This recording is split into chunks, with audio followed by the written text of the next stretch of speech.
ఈ నమ్మకం ఎవడికుందో వాడికి బ్రతుకున్నది. వాడి జాతకంలో అపమృత్యు ఉన్నా మహాకాలము వెళ్ళి వీడు తప్పించగలడు అని నమ్మిన వాడెవడున్నాడో వాడికి అపమృత్యువు లేదు. నువ్వు నమ్మగలవా? ఆ నలుగురిలా నలుగురు నమ్మారు, నమ్మని వాళ్ళు లక్షలున్నారు.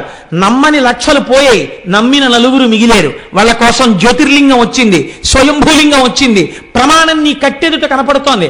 అప్పుడు వాళ్ళు విశ్వాసంతో చేశారు, నీకు ప్రమాణమే కళ్ళెదుటుంది, అయినా నువ్వు నమ్మలేనంటే నిన్ను ధరించగలిగిన వాళ్ళు లేడు. ఇది భక్తిలో మీరు అన్వయం చేసుకోవలసినటువంటి విషయం. కాబట్టి ఇప్పుడు వాళ్ళు ఏం చేశాడు ఆ దూషణుడు? కదలక బ్రాహ్మణుల్ శివునిగాంచుతు ఓం హరయంచు నుండి అప్పదనున లింగమూర్తిపై భారములేని బలంబుతోచే అప్పదవిని దివ్యలింగము విభామయమద్భుత వీధి తిచ్చటల్ బొదలగనుద్భవిల్లి పెనుబూదియునొచ్చను మిటిరక్కసున్. ఎప్పుడైతే ఈ నలుగురు బ్రాహ్మణుల మీద కూడా కత్తి ఎత్తి కంఠం మీద వెయ్యబోతున్నాడో వాళ్ళు కదలకుండా, ఆ కత్తికి చెయ్యడ్డు పెట్టకుండా హర ఓం హర హర హర అంటూ వాళ్ళు అలాగే కూర్చున్నారు. ఉన్నాడు ఉన్నాడు ఈశ్వరుడున్నాడు, ఆయన రక్షించుకుంటాడు, ఆయన రక్షణే మాకు లేనినాడు. దూషణుడు అక్కడ లేడు, చీమ చేతిలో మేము చచ్చిపోతాం చాలు. మాకు పెద్ద విశేషమండి. కారే రాజులు రాజ్యముల్ గెలువరే గర్వోన్నతిం పొందరే వారేరి సిరి మూట కట్టుకుని పోవంజాలిరే భూమిపై పేరైనన్ కలదే సిబి ప్రముఖులను ప్రీతిన్ యశక్కాముల ఈరే కోర్కెలు వారలంతలపరే ఈ కలమున్ భార్గవ. అన్ని దేవాలయాలు కొల్లగొట్టి అన్ని దేవాలయాలు పాడు చేసి లోకమంతా గెలిచాననుకున్న అల్లావుద్దీన్ ఖిల్జీ తన నాలిక తాను ఖర్చుకు చచ్చిపోయాడు. నేనిన్ని పనులు చేశాననుకున్నటువంటి ఒక చక్రవర్తి మేడమెట్ల మించి కింద పడి చచ్చిపోయాడు. ఏ రూపంలో మృత్యు వచ్చిందో ఎవడికెరుక? ఏ క్షణంలో ఏ రూపంలోనైనా మృత్యువు రాగలదు. ఈశ్వరుడే తెలుసుకుంటే ఏ రూపంలో వస్తున్నటువంటి మృత్యువునైనా ఆయన తప్పించగలడు. ఈశ్వరానుగ్రహం ఉందా రక్షింపబడతాడు, ఈశ్వరానుగ్రహం లేదా వెళ్ళిపోతాడు. కాబట్టి ఇప్పుడు ఏమైంది? వాళ్ళు హర ఓం హర అని ఉండిపోతే వాళ్ళు ఒక చిన్న పార్థివలింగాన్ని చేసి మట్టితో దాన్ని ఆరాధన చేస్తున్నారు. మీరు ఇది నమ్మవలసింది. చాలా జాగ్రత్తగా మీరు గమనించండి. ఈశ్వరుణ్ణి వాళ్ళు ఎక్కడ చూశారు? ఇక్కడే ఉన్నటువంటి మట్టిలో దోషిడితో మీరు ఇలా అంటే అదొక లింగం కదండి, అంతే కదా? ఓ మట్టి దోషిడితో రెండు చేతులతో ఇలా అన్నారనుకోండి, అది శివలింగం. మనం భయం వేసినప్పుడు వెర్రికేకలన్నీ వేస్తాం. ఎక్కడికి మీరు వెళ్ళినా మట్టి ఉండి తీరుతుంది. మీరు మట్టి మీదేగా ఉంటారు. మీరు ఇలా అని హరహర మహాదేవ శంభో శంకర అన్న ఉత్తర క్షణం పోయింది భయం. దేనికి భయపడుతున్నావు? ఎందుకు భయం నీకు? ఈశ్వరుడు అంతటా ఎప్పుడూ నీతోనే ఉన్నాడు. ఏమంటే నేను ఏ స్కూటర్ మీద ఉండుంటే వాయు రూపంలో ఈశ్వరుడు ఉన్నాడు, వాయులింగమై. ఆకాశ రూపంలో ఆకాశలింగమై ఉన్నాడు. అంతటా ఆయన ఉన్నప్పుడు అందుకే దేవి భాగవతం అంటుంది, నువ్వు బయలుదేరేటప్పుడు ఒక్క మాట చెప్పు, సర్వదా సర్వదేశేషు పాతుత్వాం భువనేశ్వరి మహామాయా జగద్ధాత్రి సచ్చిదానంద రూపిణి యశివో నామరూపాభ్యాం యాదేవి సర్వమంగళ తయోసం స్మరణాత్ పుంసాం సర్వతో జయమంగళం లాభస్తేషాం జయస్తేషాం కుతస్తేషాం పరాభవ ఏషామిందీవరస్యామో హృదయస్థో జనార్దనః అపదామపహర్తారం దాతారం సర్వసంపదాం లోకాభిరామం శ్రీరామం భూయో భూయో నమామ్యహం. ఎవరా పార్వతీ పరమేశ్వరులను ఒక్కసారి స్మరించి బయలుదేరారో వాళ్ళకి అమంగళము లేదు, ఆపద లేదు. కనుక ఏమైంది? ఇక్కడ ఉన్నటువంటి ఈ చిన్ని పార్థివలింగంలోంచి మహాకాల స్వరూపముతో బయటికి వచ్చాడు ఆయన. అంటే ఇప్పుడు ఈ చూడబడేటటువంటి రూపం సామాన్యమైన రూపము కాదు. ఇది మీరు గుర్తుపెట్టుకోవాలి. శ్రీకృష్ణ పరమాత్మ విశ్వరూపాల్ని అనేకంగా చూపించారు మహాభారతంలో. ధృతరాష్ట్రుడికి కూడా కళ్ళిచ్చి ఒకసారి విశ్వరూపం చూపించారు. అది కాదు, గీతలో భగవద్గీత బోధ చేసేటప్పుడు అర్జునుడికి ఒక రూపం చూపించారు. ఆ రూపాన్ని చూస్తే అంతటి క్షత్రియుడు కోట్ల మందిని తెగటార్చగలిగినటువంటి వాడు భయపడిపోయి నేల మీద వాలిపోయి, అయ్య బాబోయ్ ఈ రూపాన్ని నేను చూడలేను, నాకు భయం వేస్తోంది, ఉపసంహారం చేసేసాయి దీన్ని అన్నాడు.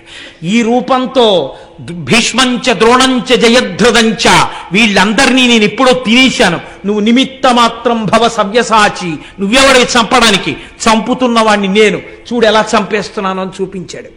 విశ్వమంతటా ఎన్ని ప్రాణులను ఈ కాలరూపంతో తినేస్తున్నాడో చూపిస్తే సవ్యసాచి కురుక్షేత్ర యుద్ధంలో అంతమంది మొనగాళ్ళని పడగట్టినవాడు భయపడిపోయాడు.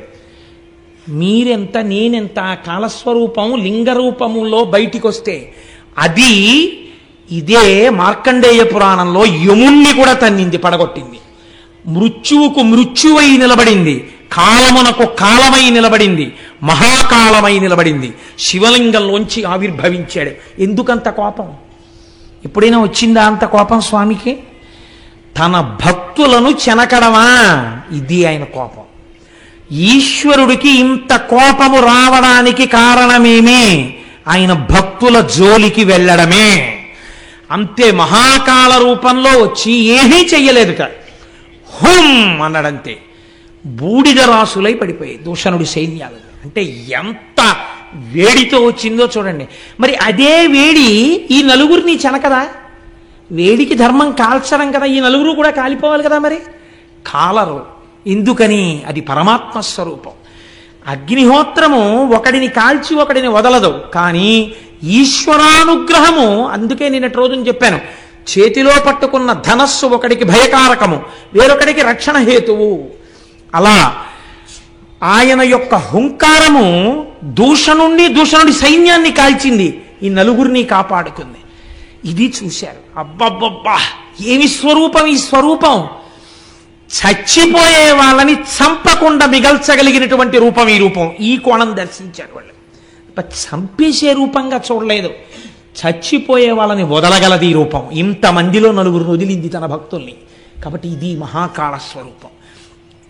ఈశ్వరానుగ్రహం ఉన్నవాడికి అపమృత్యువు లేదు. ప్రదోష వేళలో శివమహాపురాణ అంతర్గతంగా ఇటువంటి క్షేత్రములకు సంబంధించిన మాటలు వినడము చేత మీరు శాబ్దికంగా ఉజ్జయినిలో మహాకాళ దర్శనం చేసేసినట్టే. ఆ ఫలితము ఉత్తర క్షణం మీ ఖాతాల్లో పడిపోతుంది. కాబట్టి ఇప్పుడు ఏమైంది? ఆ స్వరూపాన్ని చూసి పొంగిపోయారు దేవతలు. కాలరూపంలో వెళ్ళడం మేము చూసాం, ఇప్పుడు అది సాకారమై నిలబడింది, ఇలా కనపడదు ఇప్పుడు. కాబట్టి వాళ్ళందరూ వచ్చి స్తోత్రం చేశారు. ఈశ్వరా, ఈ రూపం మీరు ఇక్కడ లింగ రూపంలో వెలియండి. దేని కొరకో తెలుసా?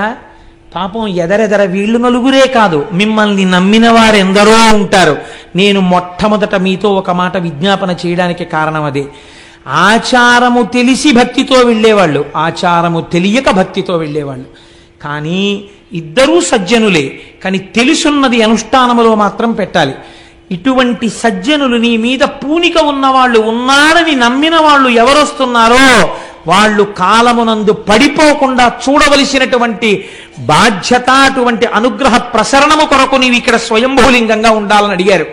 తప్పకుండా ఉంటానని ప్రసన్నమూర్తి అయి వెంటనే మహాకాళలింగముగా ఆవిర్భవించాడు. ఆ మహాకాళలింగమే ఉజ్జయినిలో 3 అంతస్తులుగా ఉంటాయి శివలింగాలు. కింద నుండేటటువంటిది మహాకాళలింగం, మధ్యలో ఓంకారలింగం, ఆ పైన నాగేంద్ర స్వరూపమైనటువంటి లింగం. 3 లింగాలుగా ఉంటుంది. ఈ కింద నుండేటటువంటి మహాకాళలింగాన్ని భక్తులు వెళ్ళి దర్శనం చేసుకుంటూ ఉంటారు. ఈ ఉజ్జయినిలో ఉన్న శివలింగము దగ్గరే ఒక ఆశ్చర్యకరమైన సంఘటన జరిగింది. చంద్రసేనుడు అని ఒక మహారాజు గారు, ఆయన ఈ ఉజ్జయిని రాజ్యాన్ని పరిపాలిస్తున్నాడు. గొప్ప శివభక్తుడు, ప్రతిరోజు శివార్చన చేసేవాడు. ఈ శివార్చనకి మిచ్చి పరమశివుడికి అత్యంత సన్నిహితుడైనటువంటి మణిభద్రుడు అన్నాయన, మా స్వామిని కొలిచేటటువంటి వాడు వీడు అని ఆయనకు ఒక మణిని బహూకరించాడు. ఈ మణిని నువ్వు కంఠంలో పెట్టుకుంటే ఇది రాగి, ఇత్తడి, ఇనుము దేన్ని తగిలినా బంగారంగా మారిపోతుంది. దేశంలో క్షామ ఉండదు, లేకపోతే అతివృష్టి ఉండదు, నీ దేశంలో అందరూ సుభిక్షంగా ఉంటారని ఆ మణినిచ్చాడు. ఆ మణికట్టుకు తిరుగుతుండేవాడు చంద్రసేనుడు. హాయిగా ఆయన రాజ్యం అంతా ఎంతో సంతోషంగా ఉంది. ఒకడు బాగుపడ్డమే కదండి మిగిలిన వారు ఏడవడానికి కారణమవుతుంది. కాబట్టి ఇప్పుడు లోకంలో ఉన్న రాజులందరూ ఒక తాటి మీదకి వచ్చారు. దేని కొరకు వచ్చారు? వాడు అంత సుఖంగా ఉండడం ఏమిటి? మీరు చూడండి లోకం ఎంత చిత్రంగా ఉంటుందో. ఎందుకు సుఖపడుతున్నాడలా అని అడిగి తాను కూడా మార్గంలో వెళ్ళిన వాళ్ళు కారు. ఆయన ఎందుకు అలా సుఖపడాలి? కాబట్టి ఆయన దగ్గరున్న మణి మనం ఎత్తుకొచ్చేస్తే దీనికి ఒక పూత పూశారు. ఏం పూత పూశారు? క్షాత్రధర్మము. క్షాత్రం ఉన్నది మేము క్షత్రియులం, మేము రాజులం. బలమైనటువంటి వస్తువు, గొప్ప వస్తువు ఎవరి దగ్గర ప్రకాశిస్తోందో దాన్ని తెచ్చే అధికారం మాకుంది. ఒక్కడు వెళ్ళడానికి భయం, ఆయన శివభక్తుడు. అక్కడ మహాకాళలింగం వచ్చిందోసారి, కాబట్టి అందరం కట్టకట్టుకుని ఎడితే గొడవ ఉండదు, భయం ఉండదు ఇంకా. కాబట్టి ఇప్పుడు అందరూ కలిసి బయలుదేరారు. తప్పు పని చెయ్యడానికి కలిసినంత తొందరగా మంచి పనికి కలియడం అన్నది లోకంలో ఉండదు. శ్రేయాంసి బహువిఘ్నాని, మంచి పని చేద్దామంటే విఘ్నాలు ఎక్కువ, అల్లరి ఎక్కువ. కాబట్టి ఇప్పుడు వీళ్ళందరూ కలిసి అవంతి మీద దండెత్తారు. దండెత్తి ఆ రాజు కోటని అన్ని వేపులా తలుపులు మూసేశారు, పట్టణానికి అన్ని వేపులా మొహరించారు. దేని కొరకు మొహరించారు? ఆ మణిని ఎత్తుకుపోవడానికి వచ్చారు వీళ్ళందరూ. రాజు చూశాట లోపల, వేగుల వలన తెలుసుకున్నాడు. ఒక్కరు కాదు, ఇద్దరు కాదు, మొత్తం రాజులందరూ వచ్చేశారు. వచ్చేసి నీ కోటని చుట్టుముట్టారు. ఇప్పుడు గెలవడం చాలా కష్టం, బయటికి వెళ్ళి యుద్ధం చేస్తే. మణి కోసమే వచ్చారని చెప్పాడు. ఆయన అన్నాడు, ఒకడో ఇద్దరో ముగ్గురో అయినచో ఉత్సాహమే పారా ఆజికి చేరంజని నిల్వరించిరుపులం చెండాడుదున్. కానీ ఈ సకలోర్వీపతులేకమై ఇటులను చండ ప్రతాపానల ప్రకట జ్వాలల చుట్టుముట్ట తరమే వరింప ఏకాకి. రాజు యుద్ధం వచ్చిందని పారిపోకూడదు, యుద్ధం వచ్చిందని బెంగ పెట్టుకోకూడదు. ఎందుకని? యుద్ధ సమయంలో భూపసభాంతరాలమున పుష్కళమక్షతురత్వమాజి బాహాపటు శక్తియున్ యశమునందనురక్తియు ప్రకృతి సిద్ధగుణంబులు సజ్జనాళికిన్ అంటాడు భర్తృహరి.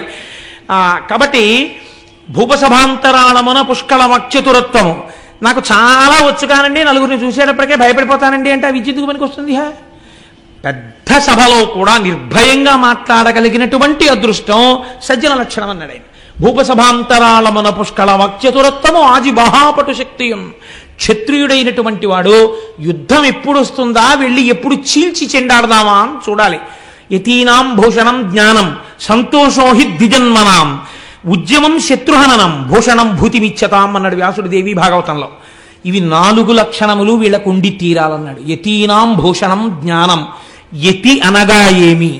కేవల జ్ఞానముతో ఉండాలి, ఇంకేది అడగకూడదు. యతికి భూషణము జ్ఞానమే. యతీనాం భూషణం జ్ఞానం సంతోషోహి ద్విజన్మనాం. బ్రాహ్మణుడైనటువంటి వాడు ఎప్పుడూ సంతోషంగా ఉండాలి, ఈశ్వరుడు ఉన్నాడు నన్ను రక్షిస్తాడని. అంతేగాని నాకు ఇంకా అది రాలేదు, ఇంకా ఇది రాలేదని ఏడుస్తూ కూర్చుంటే వాడేం చేస్తాడు లోకానికి. సంతోషోహి ద్విజన్మనాం ఉద్యమం శత్రుహననం.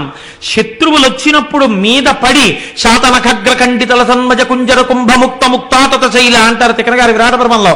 ఏనుగు యొక్క కుంభస్థలం మీదకి దూకి తన యొక్క వాడిగోళ్లతో తీల్చి ముత్యాలు వెదజల్లుదామని చూసేటటువంటి సింహంలా ఉండాలి క్షత్రియుడు, మహారాజు అన్నవాడు. కాబట్టి నాకు బెంగలేరు, యుద్ధానికి వెళ్ళడం అంటే సంతోషమే. కానీ ఒక్కరో ఇద్దరో ముగ్గురో వస్తే అలా వెడతాను. లోకములో ఉన్న రాజులందరూ కట్టకట్టుకుని యుద్ధానికి వస్తే ఏకాకిని పోరాడడం తేలిక. కాబట్టి ఇప్పుడు ఎంత గొప్ప మాట చెప్తున్నాడో చూడండి. ధర్మలోపం లేదు ఆయన యందు. ధర్మలోపం ఎవరి యందు ఉంది? బయటున్న వాళ్ళ యందు ఉంది. క్షాత్రమని అడ్డు పెట్టుకుని మణి కోసం వచ్చారు వాళ్ళు దారి దొంగలు. ఈయనో యుద్ధం చేయడానికి, దేహత్యాగం చేయడానికి, లేదా వాళ్ళని ఓడించడానికి నాకు బెంగలేదు. కానీ ఇంతమంది వచ్చినప్పుడు యుద్ధం చేయడం ఏకాకి ఎలా కుదురుతుంది? చెయ్యొచ్చా? తెగబడి సైన్యాన్ని ప్రజల్ని తీసుకెళ్లి యుద్ధం చేస్తే ఇంతమంది చచ్చిపోతే రాజు దూరదృష్టి ఉన్నవాడని రేపు లోకం అంటుందా? కాబట్టి నేను ఇప్పుడు ఏం చెయ్యాలి? ఆయన ఏం చేశాడంటేట, ఇన్ని ఆలోచనలు నాకెందుకు, నేను ఎవరిని నమ్మితే ఈ మణి వచ్చింది, ఈ మణి ఆయన్ని నమ్మి నేను పూజ చేశాను, ఆయన యొక్క అంత్యవాసులలో ఒకడు సంతోషించి నాకు ఈ మణినిచ్చాడు, ఎవడు నాకు ఈ మణి ఇవ్వడానికి కారకుడో వాడి పాదాలే నేను గట్టిగా పట్టుకుంటాను. నన్ను రక్షించుకోవడం వాడి కర్తవ్యం. యుద్ధమే రాని శరీరమే పోని. కాబట్టి దేవాలయంలోకి వెళ్ళి కూర్చుని ఇప్పుడు పూనికతో పూజ చేశాడు. మీరు ఒక్కటి అర్థం చేసుకోండి, అయ్యా మీకు ఇక్కడ సెల్ ఫోన్తో చాలా అవసరం ఉంటే మీరు బయటికి వెళ్ళండి. మీకు సెల్ ఫోన్తో అవసరం ఉంటే బయటికి వెళ్ళిపోవచ్చు, మీ వల్ల ఇతరులు డిస్టర్బ్ కాకూడదు. మీకు అవసరం లేదనుకుంటే దగ్గర కూర్చుని సెల్ ఫోన్ ఆఫ్ చేయండి. మీ సెల్ ఫోన్ ఆన్ చేసుకోవడానికి దగ్గరగా కూర్చుని సభల్లో కూర్చోడం. కాబట్టి ఆయన ఇంతమంది వచ్చి ఆ దేవాలయం బయట కూర్చుని ఉంటే లోపలికి వెళ్ళి శివారాధన చేస్తున్నాడు. ఆ శివారాధన చేయడంలో ఆయన భక్తి పరిఢవిల్లి ఉంది. ఆ సమయంలో ఎప్పుడెప్పుడు మీకు భక్తి చాలా పూనికతో ఉంటుందో అప్పుడప్పుడు మీ పూజ చాలా అందంగా ఉంటుంది. మీరు యాంత్రికమైన పూజ చేస్తున్నారనుకోండి, దాని యందు నిష్ట లేదు. వచ్చేది ఒకందుకు, వెళ్ళేది పురాణం వినడానికి, కూర్చుని చేసేది సెల్ ఫోన్ ఆపరేషన్. ఎందుకది? అసందర్భమైన పని చేసుకోవడం ఎలా ఉంటుందో చిత్తశుద్ధి లేని పూజ అలా ఉంటుంది. కాబట్టి ఏమైంది, అలాంటి పూజ అందం ఇవ్వదు, చూసేవాడికి కూడా సౌభాగ్యాన్ని ఇవ్వదు. కానీ అలా చేసినటువంటి పూజ కాదయింది. ఆయన పూనికతో చేస్తున్నాడు, నాకు ఈ శివుడున్నాడు, నన్ను రక్షించి తీరుతాడు. ఈ పూనికతో పూజ చేస్తున్నాడు, సంతోషంతో ఒక్కొక్క మారేడు దళం తీస్తున్నాడు. ఓం నిధనపతయే నమః, ఓం నిధనపతాంతికాయ నమః, ఓం ఊర్ధ్వాయ నమః అని వేస్తున్నాడు. వెనకేమిటి, ఇంతమంది సైన్యం చుట్టుముట్టి ఉన్నారు. కడుపులో ఏమైనా బెంగ ఉందా? ఏమీ లేదు. ఆయన ఉన్నాడు, నన్ను కాపాడతాడు. ఇంత పూనికతో పూజ చేసుకుంటున్నాడు. ఇంత పూనికతో పూజ చేస్తుంటే దేవాలయంలో దర్శనం చేసుకోవడానికి ఒక గోపాల బాలుడు వచ్చాడు. ఆయన పశువులు కాసుకునేటటువంటి కుటుంబంలో పుట్టినవాడు. మీరు చూడండి, భగవంతుని యందు భక్తితో కూర్చున్నటువంటి సందర్భం అసలు ఆ వంశాన్నే ఎంతవరకు ఉద్ధరిస్తుందో చూడండి. అందుకే భక్తి శైశవమునందు ఏర్పడాలి అని నేను మొన్నటి రోజున మీకు చెప్పడానికి కారణం, ఈ పిల్లవాడు తల్లితో కలిసి శివాలయంలోకి వచ్చాడు. పూజ ఎవరు చేస్తున్నారు? రాజుగారు చేస్తున్నారు. లోపల రాజుగారు పూజ చేస్తున్నారు, మీరు వెళ్ళొద్దన్నారా? అనలేదు. ఈశ్వరుడు అందరివాడు కాబట్టి అందరినీ రమ్మని ఆయన చెప్పాడు. కాబట్టి ఒక గోపకాంత తన పిల్లవాడితో కలిసి గుడిలోకి ప్రవేశించగలిగింది. ఇప్పుడు మీకు ఏమర్థం అవ్వాలి? శివపురాణం చదువుతున్నప్పుడు రాజుగారు పూజ చేసుకుంటున్నప్పుడు గోపకాంత తన కుమారుడితో కలిసి అంతరాలయములోకి వెళ్ళగలిగింది అంటే ఆయన భగవంతుడు అందరి సొత్తు అని నమ్మాడు తప్ప నా ఒక్కడి సొత్తు ఆయన నమ్మినవాడు కాడు. అంటే ఎంత ధర్మాత్ముడై ఎంత నిజమైన భక్తితో ఉన్నవాడో చూడండి రాజు. కాబట్టి ఇప్పుడు ఆ గోపకాంత పిల్లవాడిని తీసుకుని లోపలికి వెళ్ళింది. ఇద్దరూ దర్శనం చేశారు. అంటే అందరూ వింటారు. ఆవిడ లీలావతి వింది. లీలావతి గర్భంలో ఉన్న ప్రహ్లాదుడు విన్నాడు నారదుడు చేసిన ఉపదేశం. కానీ లీలావతి తలకెక్కిందా? గర్భస్థమైనటువంటి ప్రహ్లాదుడి తలకెక్కింది ఉపదేశం. అలా చూడండి, ఇద్దరూ వచ్చారు. పరిణతిని పొంది పెద్దదైనటువంటిది గోపకాంత. గోపకాంత యొక్క చిన్ని పిల్లవాడు ఈ పిల్లవాడు. ఇద్దరూ వచ్చి అక్కడ నిలబడ్డారు. ఇద్దరూ నమస్కారం చేశారు. ఇద్దరూ బయటికి వెళ్ళిపోయారు. భగవంతుడి అనుగ్రహం ఎవరి మీద ఎలా వర్షిస్తుంది అంటే లోపల ఉండేటటువంటి మనస్సు యొక్క స్థితిని బట్టి ఉంటుంది. ఇప్పుడు ఇద్దరూ దర్శనం చేసిన గోపకాంత మనస్సు చిన్నపిల్లవాడి మనస్సు అంతగా భగవంతుని యందు కేంద్రీకరింపబడలేదు. ఆ పూజ చూస్తూ పిల్లవాడి మనస్సు ఉప్పొంగిపోయింది. ఉప్పొంగిపోయి అబ్బా రాజుగారు ఎంత బాగా పూజ చేస్తున్నాడో నేను కూడా అంత బాగా పూజ చెయ్యాలి అనుకున్నాడు. వాడికి ఏమొచ్చు పూజ చేయడం. ఇంటికి వెళ్ళిపోయారు. ఆ గొల్లకాంత లోపలికి వెళ్ళి తన పని తాను చక్క పెట్టుకుంటోంది. పిల్లవాడిని విడిచిపెట్టింది. ఈ పిల్లవాడు ఆడుకుంటూ ఆడుకుంటూ ఎక్కడో వాడి దృష్టి అంతా దేని మీద ఉంది? రాజుగారు ఎలా లింగార్చన చేశాడో మనం అలా లింగార్చన చెయ్యాలి. ఇప్పుడు వాడు శివలింగం కోసం వెతుకుతున్నాడు అర్చన చేయడానికి. వాడికి శివలింగంగా ఏది కనపడింది? ఒక గుండ్రాయి కనపడింది. అక్కడ ఓ రాయి పడింది. ఆ రాయి వాడికి శివలింగంలా కనపడింది. వాడు వెంటనే రాతిని చూడలేదు, లింగాన్ని చూశాడు. వాడు ఆ శివలింగం అని అక్కడ పెట్టాడు. వాడికి ఏమొచ్చి ఇప్పుడు పూజ? వాడికి ఏమి రాదు పూజ. అందుకని అలా వెళ్ళాడు. ఆయన మారేడు దళాలు వేయడం చూశాడు. 4 చెట్ల ఆకులు పట్టుకొచ్చాడు. వాడికి శివ అనడం తప్ప ఇంకేమీ తెలియదు. నేను మీకు మొట్టమొదట చేసుకున్న విజ్ఞాపన ఇదే. ఇప్పుడు ఇక్కడ ఆచారం ఉన్నదని మీరు చెప్పగలరా? రాజు చేస్తున్న పూజ యందు సదాచారం ఉంది. గొల్లపిల్లవాడు చేస్తున్నటువంటి పూజ యందు సదాచారం ఉన్నదా? కేవల భక్తి ఉన్నది. అక్కడ భక్తితో కూడిన సదాచారం ఉన్నది. ఎక్కడ ఏ స్థాయిలో ఉండాలో ఆ స్థాయిలో ఉన్నాయి రెండూను. అందుకని ఒక ఆయన మడిబట్ట కట్టుకుని అవకాశం ఉండి పూజ చేసుకుంటున్నాడు అనుకోండి, మీరు పరిహసించకూడదు. ఆయనకు అవకాశం ఉంది, చక్కగా ఓ మడిబట్ట కట్టుకుని పూజ చేసుకుంటున్నాడు. నీకు మడిబట్ట కట్టుకునేటటువంటి అవకాశం ఆ రోజు కలగలేదు. ఇంటి నిండా మనవలు ఉన్నారు, వచ్చి ముట్టుకుంటున్నారు. నవ్వుతూ హాయిగా సంతోషంగా పూజ చేసుకో. చిన్నపిల్లలు ఈశ్వర రూపంలో నన్ను తాకారనుకుని పూజ చేసేసుకో. అప్పుడు నీకు సమస్య లేదు. భక్తి యందు ఈ స్థాయి భేదాన్ని మీరు అర్థం చేసుకోవాలి, లేకపోతే అది అర్థం ఉండదు. అందుకే నేను చెప్పాను, రోగానికి పథ్యము మందు రెండు ఎలా అవసరమో కానీ భక్తి యందు మాత్రం ఒక్కొక్కసారి పథ్యం లేనటువంటి మందు సరిపోతుంది. ఎలా? ఆచారం లేని భక్తి సరిపోతుంది. ఇక్కడ సరిపోయింది. ఎందుకంటే ఆ పిల్లాడికి ఏం తెలియదు. అసలు తెలియకపోయినా ఈశ్వరుడు మన్నించాడంటే భవరోగం తీసేశాడు. ఎలా తీసేశాడు? వాడు ఆ గుండ్రాయిని అక్కడ పెట్టాడు. గుండ్రాయిని అక్కడ పెట్టి తెచ్చుకున్న ఆకులు తీశాడు. శివ శివ శివ, ముందు ఓం లేదు, చివర నమః లేదు. వాడు మడిబట్ట కట్టుకోలేదు, వాడికి ఏమీ తెలియదు, వాడికి అభిషేకం తెలియదు, వాడికి పురుష సూక్తం తెలియదు, వాడికి షోడశోపచారాలు తెలియవు, వాడి దగ్గర నైవేద్యం లేదు. కానీ వాడు ఒక్కొక్క ఆకు తీస్తున్నాడు, వేస్తున్నాడు, శివ శివ శివ అంటున్నాడు. ఇలా అంటూ ఉండడంలో వాడికి ఎవరు కనపడుతున్నారు కళ్ళల్లో? రాజుగారు మహాకాళలింగానికి చేస్తున్న పూజ ఇక్కడ కనపడుతోంది. ఇప్పుడు వాడి మనస్సులో వాడు అలాగే మహాకాళలింగానికి చేసేస్తున్నాడు. మీరు అనుకున్న పని, మీరు అనుకున్న కోరిక మీకు తీరగానే మీలో గొప్ప తృప్తి వచ్చేస్తుంది. ఆ తృప్తిలోంచి ఆనందం ఉద్భవిస్తుంది. నేను ఈ శివ పూజ చేసుకుంటున్నాననుకోవడంలో వాడు ఆ ఆనందంలో కన్నులు మూతపడిపోయాయి, పైకి నామం ఆగిపోయింది. కానీ ఆ పైన గుండ్రాయిపోయి ఇక్కడ వాడికి మహాకాళలింగం వచ్చేసింది. వచ్చేసి వాడు ఇక్కడ అర్చన చేసేస్తున్నాడు. అలా కూర్చుని స్తంభీభూతుడైపోయాడు. అంటే భావనా పరిపుష్టి చిన్న కారణం చేత ఒక పిల్లవాడు పొందేయగలిగాడు. మీరు తారతమ్యాన్ని గమనించండి జాగ్రత్తగా. ఇది లేని పూజ, ఇది పొందని పూజ ఎంత చేసినా నిరుపయోగమే. కాబట్టి ఇప్పుడు గొల్లవనిత బయటికి వచ్చింది. ఆ పిల్లవాడికి అన్నం పెడదామని వచ్చింది. అన్నం పెడదామని అమ్మ రావాలా? అమ్మ అన్నం పెట్టమ్మా, అన్నం పెట్టమ్మా అని పిల్లాడు తిరగాల? అది పిల్లవాడు తిరిగే వేళ తిరగట్లేదు. ఏమిటి వీడు తిరగట్లేదని అమ్మ వచ్చింది. కానీ వాడు అంతర్ముఖుడై కూర్చుని ఉండిపోయాడు. చూసింది తల్లి, ఏమిట్రా ఇదంతా, ఈ గుండ్రా ఏమిటి, ఈ ఆకులు ఏమిటి, ఏమిట్రా ఇదంతా అంది ఆవిడ. ఇప్పటికీ వినపడలేదు. చూడండి, ఇద్దరూ దర్శనానికి వెళ్ళారు. ఆయన పూజ చేశాడు, ఈవిడికేం కనపడుతోంది? గుండ్రాయి ఆకులు కనపడుతున్నాయి. ఈ గుండ్రా ఏమిటి, ఆకులు ఏమిటి అని అడిగింది. ఆయన మాట్లాడలేదు. ఏరా మాట్లాడమేమిరా అని చెప్పి భుజం బట్టి లాగింది. ఆయన బహిర్ముఖుడు కాలేదు. ఆవిడికి కోపం వచ్చింది. వీడు ఇలాంటి పిచ్చి పిచ్చి వేషాలన్నీ ఏవో మొదలెట్టాడు, ఇదో శివలింగం అని చెప్పేసి ఏదో పెద్ద ధ్యానంలో ఉన్నట్టు నటిస్తున్నాడు వీడనుకుంది ఆవిడ.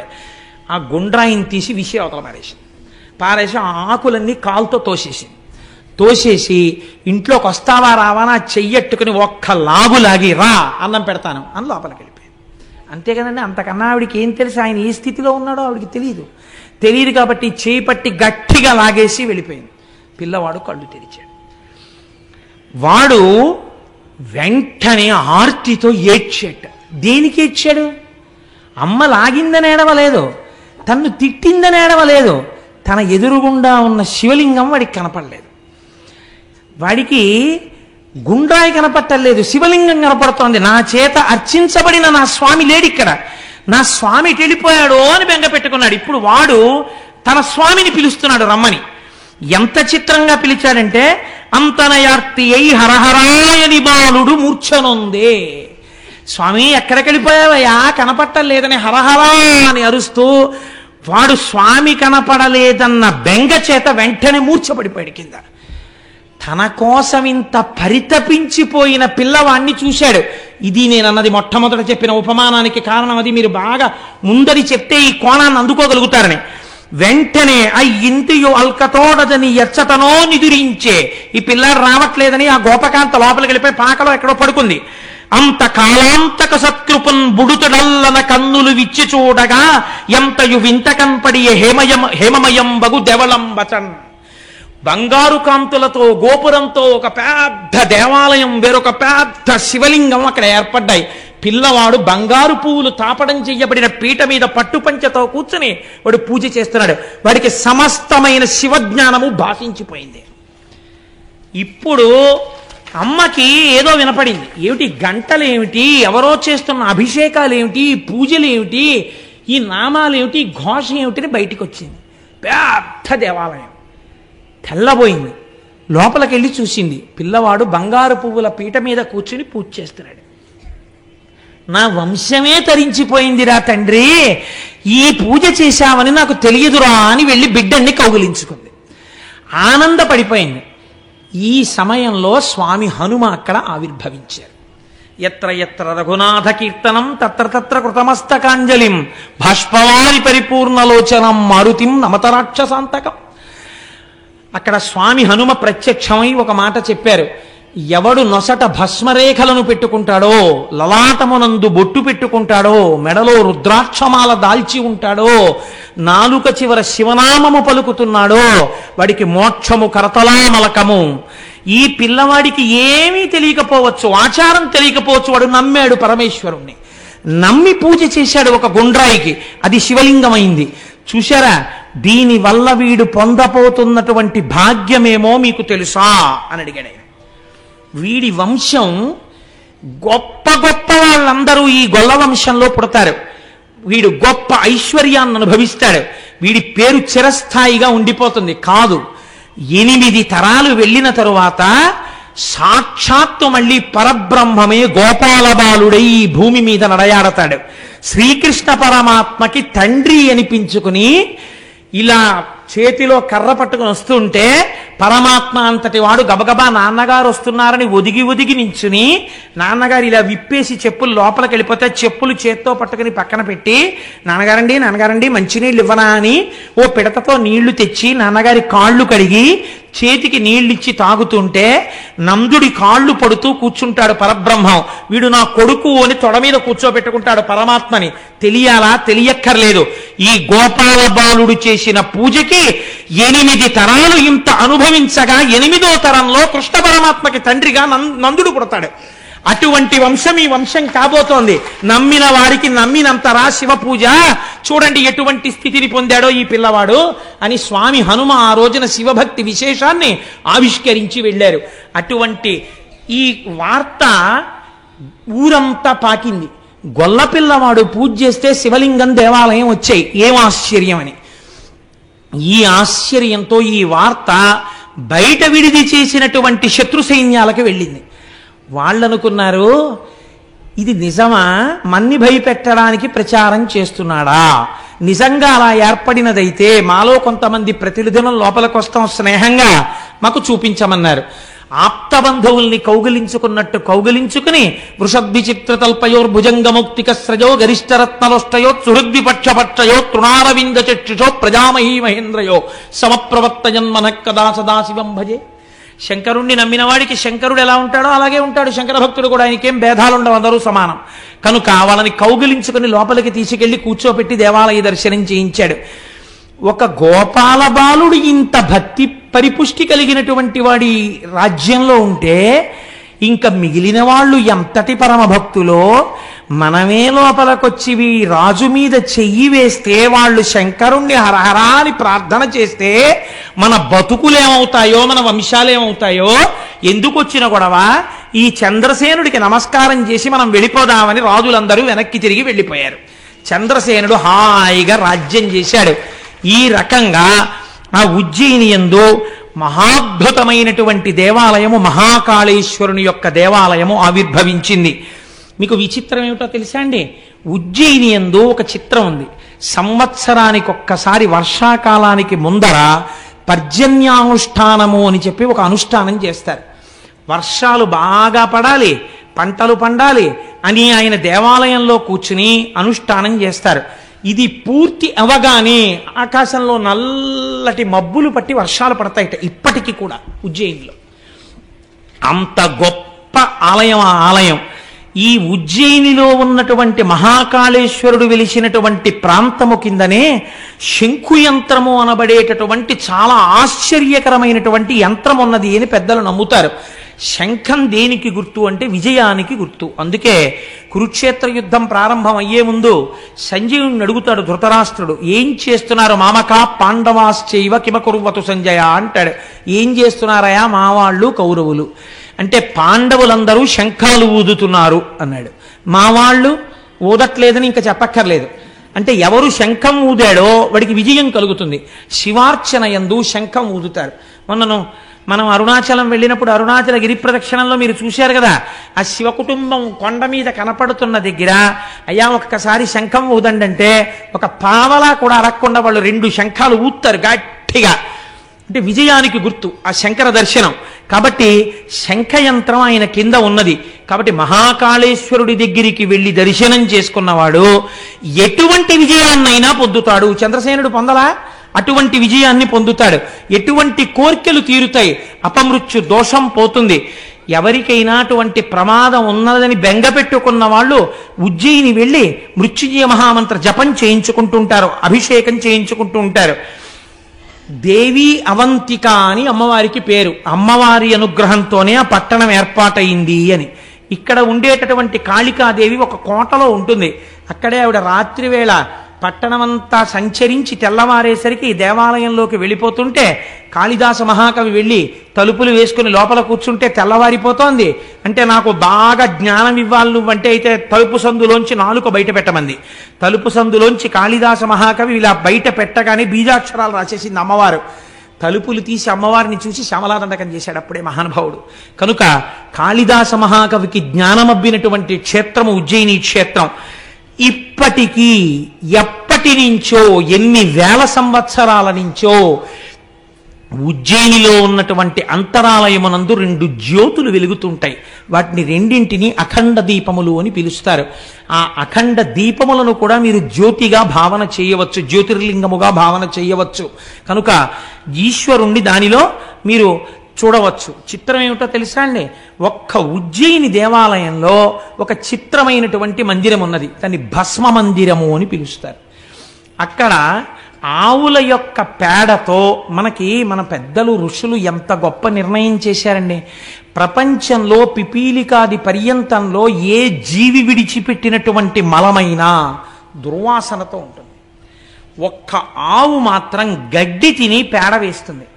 ఆవు పేడ చేత్తో పట్టుకుంటే సువాసన వస్తుంది, సరికదా సూక్ష్మక్రిముల్ని చంపేస్తుంది. అన్నిటినీ మించి ఆ ఇంట ఎంత అమంగళకరమైన వారు తిరిగినా శౌచమిస్తుంది. అందుకే ఆవు పేడ కలిపినటువంటి నీళ్లు పూర్వం ఇళ్లల్లో చల్లి అదంతా శుద్ధి చేసుకోవడం అనేటటువంటి ఆచారం వచ్చింది. రేపటి రోజున మనం అక్కడ సుబ్రహ్మణ్యేశ్వర స్వామి వారి అభిషేకం చేసే రోజున కూడా చక్కగా ఆవు పేడ కలిపినటువంటి నీళ్లు ఆ ప్రాంతం అంతా చిలకరించి ఆ ప్రాంతాన్ని శుద్ధి చేసుకుందాం. మనం విన్నది ఆచరణలో పెట్టుకున్నప్పుడే కదా ఆనందం. కనుక అక్కడ భస్మ మందిరము అని ఆ ఆవుల్ని తీసుకొచ్చి ఆవులు వేసినటువంటి పేడని ఎంతవరకు కాలిస్తే అది చక్కటి విభూతిగా మారుతుందో అటువంటి విభూతిగా మార్చి విభూతితో అభిషేకం చేస్తారు. ఉజ్జయినిలో చేసేటటువంటి విభూతి అభిషేకం 2 రకాలుగా ఉంటుంది. అసలు సాధారణంగా మనకి ఇక్కడ ఎక్కడ మీకు అది కనపడదు. తెల్లటి పల్చటి బట్టలో విభూతిని పోసేస్తారు. చాలా మెత్తటి విభూతిని మూట కట్టేస్తారు. మూట కట్టి శివలింగం మీద పట్టుకుంటారు. పట్టుకుని విభూతితో అభిషేకం ప్రారంభం చేస్తారు. చేస్తున్నప్పుడు వెనక చదువుతుంటారు, నమస్తే అస్తు భగవన్ విశ్వేశ్వరాయ మహాదేవాయ త్రయంబకాయ త్రిపురాంతకాయ త్రికాగ్నికాలాయ కాలాగ్నిరుద్రాయ నీలకంఠాయ మృత్యుంజయాయ సర్వేశ్వరాయ సదాశివాయ శ్రీమన్మహాదేవాయ నమః అని చదువుతుంటే మనమైతే ఓ గ్లాస్ తోటో చెంచాతోటో ఇలా టిక్కు టిక్కు టిక్కు టిక్కు కొట్టి కొద్ది కొద్ది కొద్ది కొద్దిగా విభూతి వేస్తాం. వాళ్ళు అలా కాదు, ఈ విభూతి మూట పట్టుకుని ఆ మూటను కొడతారు. కొట్టినప్పుడు శివలింగం ఉన్న చోటే కాదు, మొత్తం అంతరాలయం అంతా భస్మతో నిండిపోతుంది. నిండిపోతున్నప్పుడు శంఖాలు, ఈ భేరీలు, పెద్ద పెద్ద మృదంగాలు ఇవన్నీ మోగిస్తుంటే మీరు ఒక అలౌకికమైనటువంటి స్థితికి వెళ్ళిపోయినటువంటి అనుభూతిని పొందుతారు. చిత్రం ఏమిటంటే నేను ఉజ్జయిని దర్శనం ఇప్పటి వరకు చేయలేదు. మరి ఇవి ఎలా నువ్వు చెప్తున్నావు? ఈశ్వరానుగ్రహం అనే మీరు అనుకోవచ్చు కదండి. లేకుండా నేనేం చేశానని నా చేత స్వామి చెప్పించాడు. దానికి ఏదైనా నేను నా ఎందు పెట్టుకుంటే నాకన్నా అహంకారి ప్రపంచంలో ఉండడు. ఏమీ చూడని వాడితో ఇన్ని చెప్పించాడంటే నా జన్మవాడెంత ధన్యం చేసిన వాడు. రేపు చూడబోతున్నాను. ఏప్రిల్ 5వ తారీఖున బయలుదేరి ఉజ్జయిని వెళ్ళబోతున్నాను. కనుక ఆ భస్మ మూటని పట్టుకుని కొడతారు. కొడితే ఆ భస్మ పడి అభిషేకం చేస్తారు. 2 అది మహాకాల స్వరూపం. కానీ ఆ టికెట్ల గురించి మాత్రం అడగండి మహాప్రభు. దానికి ఏర్పాట్లు అయిపోయాయి, కొద్ది మందికే పెట్టుకున్నాం, దానికి కావలసిన ఏర్పాట్లు అయిపోయాయి కాబట్టి ఆ టికెట్ మాత్రం అడగండి. ఈ మాట ఎప్పుడైనా మనం వెళదాం కలిసి. కనుక ఆ మహాకాల స్వరూపం కాబట్టి తెల్లవారుజామున పురుషుల్ని లోపలికి పంపిస్తారు. సంప్రదాయ దుస్తులతో లోపలికి వెళ్ళి అభిషేకం చెయ్యొచ్చు. అప్పుడే శ్మశానంలో ఫ్రెష్గా కాలినటువంటి శవం యొక్క భస్మని పట్టుకొస్తారు అర్చకులు. పట్టుకొచ్చి ఇస్తారు. అది మహాకాళ స్వరూపం తినేసింది కదండి. మరి అందుకని ఆయనకి ప్రీతి ఆయన స్వరూపాన్ని వెల్లడి చేయడంలోనే ఆ భస్మ పాత్రలు ఇస్తారు అందరికీ. చుట్టూ కూర్చుని ఆ శవభస్మతో అభిషేకం చేస్తారు స్వామికి. కానీ నిజంగా ఉంటున్నప్పుడు కైలాస పర్వతం మీద కూర్చున్నట్టే ఉంటుంది. ఆ మంత్రోచ్చాటనం, ఆ భేరీలు, ఆ మృదంగాలు అవన్నీ వాయిస్తూ అభిషేకం చేస్తారు. మనమేం చేస్తాం? వారణాసి వెళ్ళి చూడండి ఒకసారి. అసుర సంధ్య వేళ దాటిన తర్వాత చేసే అభిషేకం ఎలా ఉంటుందో అసలు ఒళ్ళు గగుర్పొడుస్తుంది. ఆ అభిషేకం చూస్తుంటే ఆ ఢమరుకల నాదాలు వింటుంటే, అనువాకానికి వాళ్ళు చేసే చప్పుళ్ళు వింటుంటే, అబ్బా ఏమిరా ఈ అభిషేకం అనిపిస్తుంది మనకి.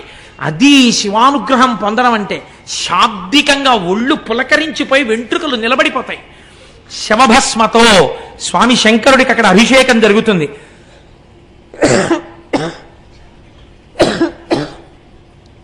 సాయంకాలం వేళలో, అసుర సంధ్య వేళలో మహాకాళేశ్వరుడికి చిత్ర విచిత్రమైన నీరాజనాలు ఎత్తుతారు.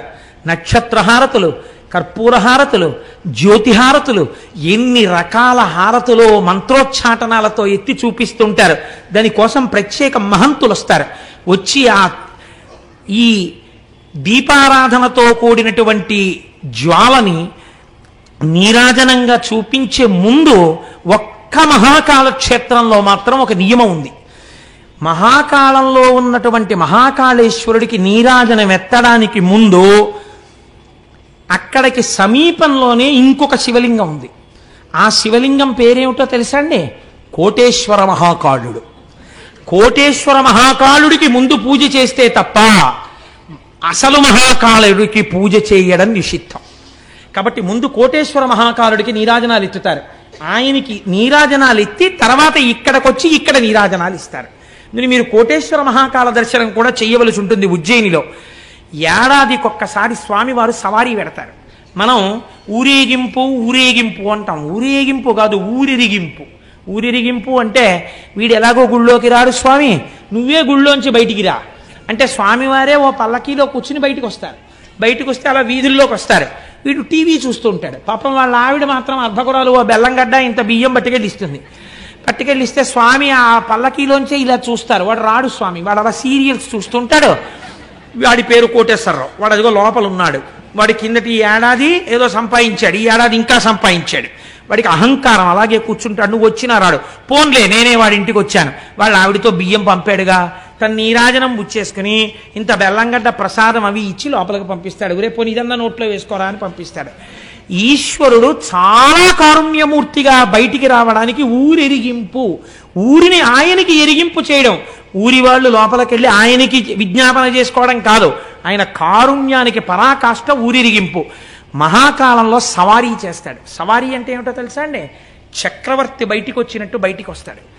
చక్రవర్తి బయటికి వచ్చినప్పుడు ఉజ్జయిని జిల్లా కలెక్టర్, ఉజ్జయిని జిల్లా పోలీస్ సూపరింటెండెంట్, ఉజ్జయిని నుంచి ఎన్నికైనటువంటి మంత్రి ఎవరైనా ఉంటే రాష్ట్ర క్యాబినెట్లో మంత్రి, లేదా పరిపాలన చేసేటటువంటి మంత్రి ఎవరుంటారో, మనకైతే ఇక్కడ బహుశా రెవెన్యూ అడ్మినిస్ట్రేషన్ అయి ఉంటుంది, ఆ మంత్రి ఎవరుంటారో ఆ మంత్రి ఉజ్జయిని రావాలి. వచ్చి ప్రతి ఏటా సవారీ జరుగుతున్నప్పుడు స్వామివారి సవారీని మొయ్యాలి. వీళ్ళు ముగ్గురు తప్పకుండా మొయ్యాలి. ఉజ్జయినిలో కొన్ని వేల సంవత్సరాల నుంచి ఇదే ఆనవాయితీ.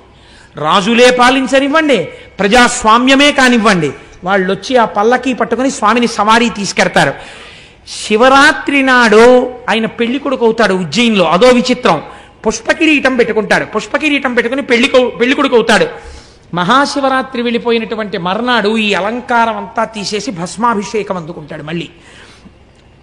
అటువంటి సవారీ జరుగుతుంది. అక్కడే బలరామకృష్ణులు ఇద్దరూ సాందీపని మహాముని యొక్క ఆశ్రమంలో విద్యాభ్యాసం చేశారు. ఇన్ని రకాలుగా ఇంకా నేను ఆ ఉజ్జయిని గురించి చెప్తూ కూర్చుంటే ఇంకా నేను ఆ భోజకాళిదాసుల్ని ముట్టుకుంటే నా బలహీనత బయటకు వస్తుంది.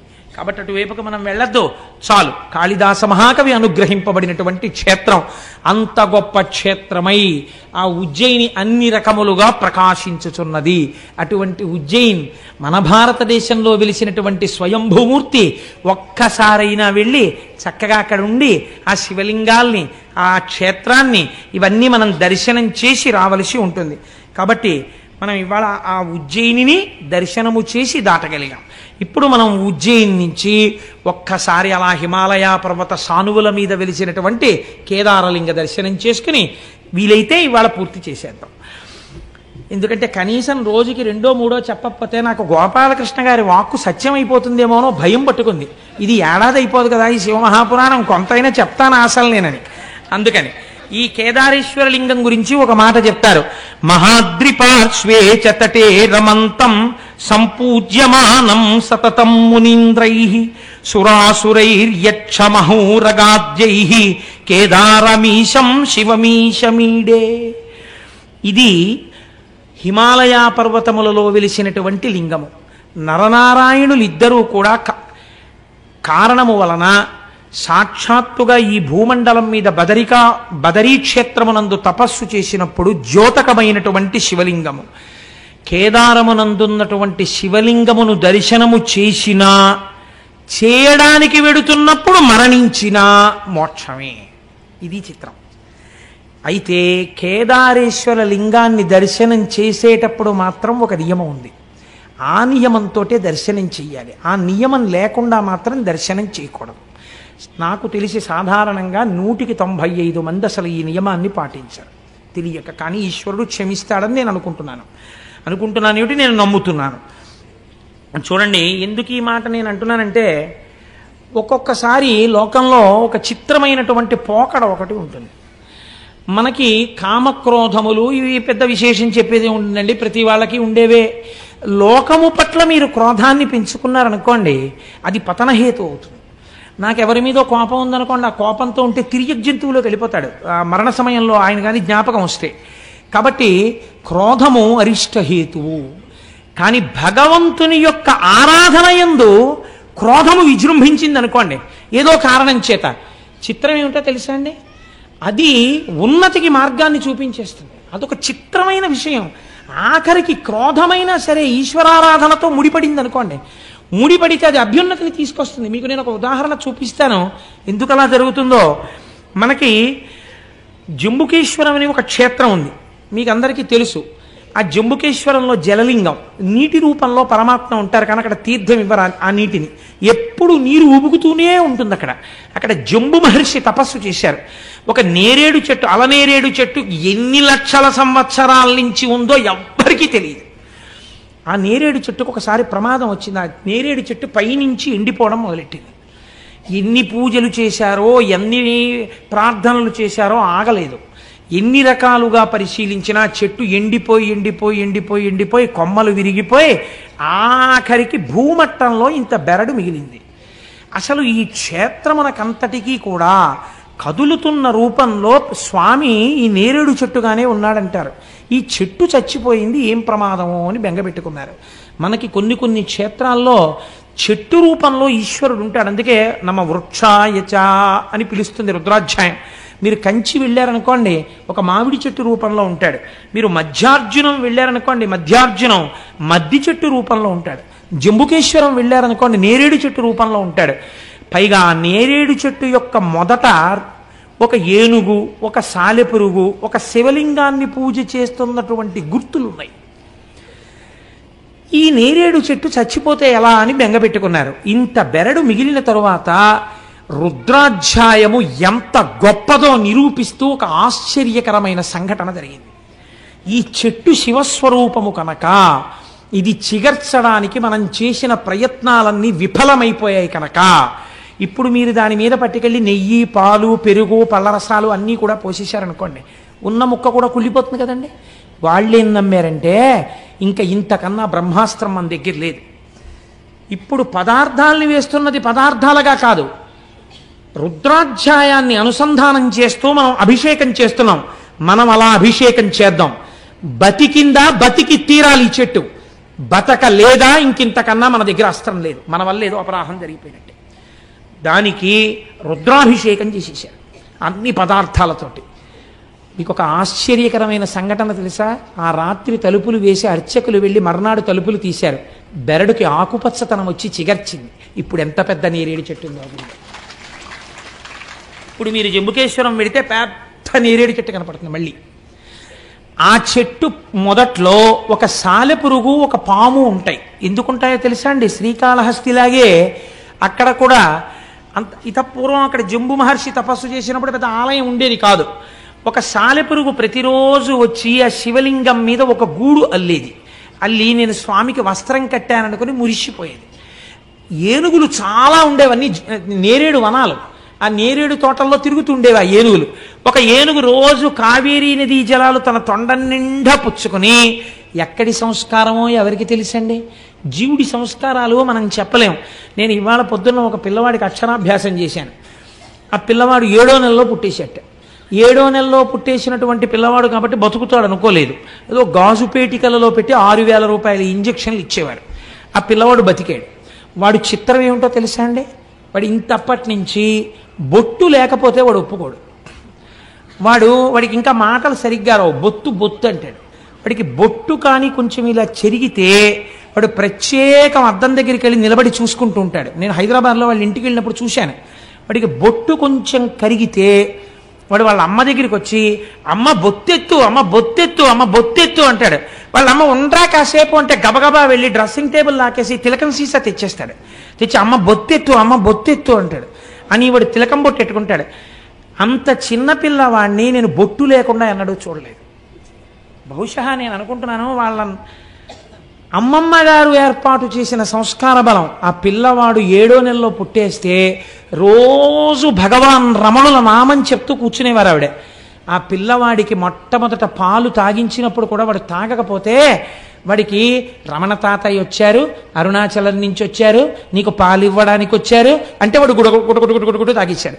ఇవాళ నేను వాడికి అక్షరాభ్యాసం చేయడానికి వెడితే ఒరే నీ పేరేమిటన్నాను, రమణ అన్నాడు. మీ అన్నయ్య పేరేమిటన్నాను, అన్నరమణ. మీ తాతగారి పేరేమిటన్నాను, తాతరమణ. ఈ తాతగారి పేరేమిటన్నాను, ఈ తాత రమణ. నేనెవరన్నాను, నువ్వో రమణ, మీరో రమణ, అమ్మమ్మ రమణ, తమ్ముడు రమణ, ఫ్రెండ్ రమణ. వాడు ఎవరైనా సరే రమణ కలుపుతాడు. ఎక్కడి నుంచి వచ్చిందంటారు ఆ సంస్కారం? అటువంటి వాడికి అక్షరాభ్యాసం చేసి నా జన్మ ధన్యమైంది అనుకున్నాను నేను. కనుక ఎవరికి జీవుడికి ఎటువంటి సంస్కారాలు ఉంటాయో మనకి తెలియదు. బొట్టు పెట్టుకోండర్రా అంటే పెట్టుకోకుండా ఉండేటటువంటి వాళ్ళు కోట్ల సంఖ్యలో ఉంటే ఒక పసిపిల్లవాడు లలాటమునందు బొట్టు లేకుండా ఎప్పుడూ ఉండడు. వాడు నిద్రపోతున్నప్పుడు తిలకం బొట్టు ఉంటుంది. వాడు నిద్ర లేవగానే ముందు అద్దం దగ్గరికి వెళ్ళి బొట్టుందో లేదో చూసుకుంటాడు. అమ్మ మొహం కడగగానే తిలకం సీసా పట్టుకొచ్చేసి అమ్మ బొత్తెత్తు, అమ్మ బొత్తెత్తు అంటాడు. అసలు బొట్టు లేకుండా వాడి మొహం కనపడదు. ఏమనుకోవాలి వాడి సంస్కార బలాన్ని? ఒక్కొక్కరి సంస్కారం అలా ఉంటుంది. ఒక ఏనుగు తొండంతో నీళ్లు తెస్తే మీకు ఎందుకు అనుమానం ఉండాలి? మీకు కావాలంటే నేను ఇవాళ వాడు లేడు, కాపవరం వెళ్ళాడు, లేకపోతే వాడిని నేను వేదిక మీదకి తీసుకొచ్చి చూపించుండేవాడిని వాళ్ళు మీ అందరికీ కూడా. కాబట్టి ఆ ఏనుగు తొండంతో నీళ్లు తెచ్చి శివలింగం మీద పోసేసేది తొండం ఎత్తి. ఈ నీళ్లు పోసేసేటప్పుడు ఆ సాలెగూడు ఈ నీళ్లలో కొట్టుకుపోయేది. ఈ ఏనుగు వస్తుండగానే ఆ సాలెపురుగు గబగబా నేరేడు చెట్టు ఎక్కేసేది. ఆ సాలెపురుగుకి కడుపు మంట. దిక్కుమాలిన ఏనుగు రోజు నీళ్లు తెచ్చి పోసేస్తుంది, నేను కట్టిన గూడు పోతోందని. ఇంకా ఒక రోజున అది అక్కసు భరించలేకపోయింది. ఆ ఏనుగు వచ్చి నీళ్లు పోయిగానే దాని తొండంలోకి వెళ్ళింది. సాలెపురుగు యొక్క విషం చాలా ప్రమాదకరమైన ఆయుర్వేదం అంటుంది. అది దాంట్లోకి వెళ్ళి ఆ తొండాన్ని శుభ్రంగా కుట్టేసింది. ఆ ఏనుగు తొండాన్ని బాదుకుని చచ్చిపోయింది. సాలెపురుగు కూడా నా కక్ష తీరిపోయింది అనుకుంటూ చచ్చిపోయింది. ఇద్దరూ చచ్చిపోయారు. కానీ శివార్చన యందు నాకు అడ్డొచ్చిన వాణ్ణి సంపాతల పారేశాననుకుంటూ చచ్చిపోయిన సాలెపురుగు క్రోధంతో చచ్చిపోయిందా లేదా? చచ్చిపోయింది. కానీ వచ్చే జన్మలో ఏమై పుట్టిందో తెలుసా అండి? ద్రవిడ దేశమునందు ఒక గొప్ప రాజై పుట్టింది. ఆయన పేరు కొచ్చంగ చోళుడు. కొచ్చంగ చోళుడు అంటే రక్తాక్ష చోళుడు అంటారు. కిరీటము తల మీద ఉన్నవాడు, ఎర్రని కన్నులున్నవాడు. ఈ కొచ్చంగ చోళుడు ఎన్ని శివాలయాలో దగ్గరగా 700 శివాలయాలని ఆయన పునర్నిర్మాణం చేశాడు. పూజాధికాలు జరిగేటట్టుగా 700 శివాలయాలకి చేసినప్పుడు ఇలా ఎవరైనా తమిళనాట దేవాలయాలకి సేవ చేస్తే వాళ్ళు దాన్ని తిరుపణి అని పిలుస్తూ ఉంటారు. ఈ కొచ్చంగ చోళుడు చేసినటువంటి ఈ సేవని మాత్రం వాళ్ళు యానయ్యారా తిరుప్పణి అని పిలిచేవారు. ఎందుకో తెలుసా అండి? 700 శివాలయాలు కట్టినప్పుడు కూడా పునర్నిర్మాణంలో ఆయన ఎందుకు అలా ప్లాన్ గీయించేవాడో తెలియదు. ఏనుగులు దూరని శివాలయాలు కట్టించాడు. ఆ ఊరికి ఏనుగు రాకపోయినా సరే ఏనుగు లోపలికి వెళ్ళలేదు, అలాంటి గుళ్ళు కట్టాడు. ఎక్కడిదో తెలుసా అండి క్రోధం? సాలెపురుగు.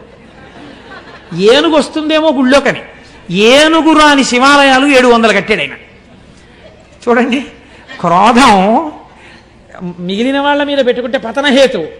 అదే క్రోధం ఈశ్వరార్చన యందు పెట్టుకున్నవాడు 700 శివాలయాలు ఏనుగుల లోపలికి వెళ్లకుండా కట్టాడు. మీరు ఇప్పటికీ తిరువాణక్కోయిల్ అంటారు తమిళనాడులో. మీరు జంబుకేశ్వరం పెడితే జంబుకేశ్వరంలో శివాలయంలోకి ఇక్కడికి ఏనుగులు రావండి, చూశారా గుమ్మాలు ఎలా ఉంటాయో? ఏనుగు ఇందులోకి రాలేదు అని చెప్తారు వాళ్ళు. ఏనుగులు రాని గుళ్ళు కట్టిన వాళ్ళల్లో కొచ్చంగ చోళుడు ఒకడు. కొచ్చంగ చోళుడే కట్టాడు జంబుకేశ్వరం కూడా. కాబట్టి రక్షించిందా రక్షించదా? రక్షిస్తుంది. ఒక్కొక్కడికి అర్థం లేని మగ్గు పట్టు ఉంటుంది. ఆ పట్టు ఎందుకు చేస్తాడు వాడు అంటే మీరేం చెప్పలేరు.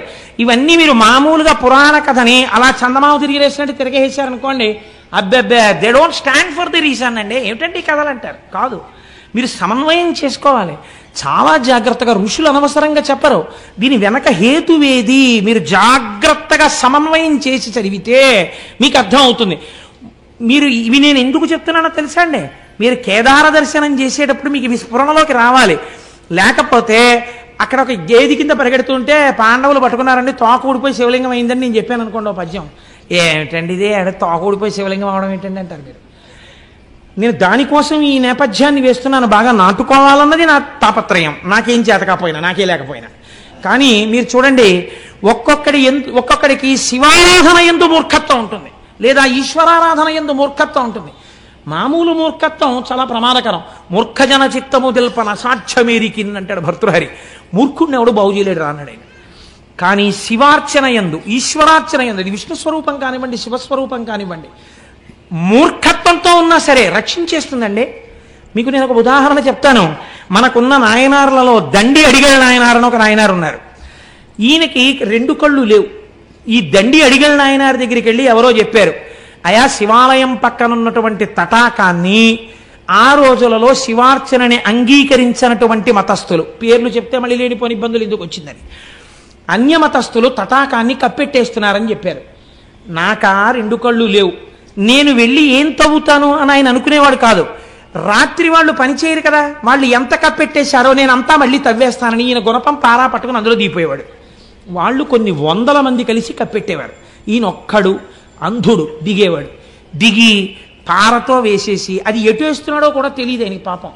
తడుముకుంటూ వెళ్ళి పైన వేసేసి నేను మళ్ళీ శివుడికి తటాకం తవ్వేస్తున్నాను అనేవాడు. ఒకరోజు తెల్లవారిపోయిందని తెలుస్తుందా? తెలియదు ఆయనకి, అంధుడు. అన్యమతస్థులు వచ్చేసి చూశారు.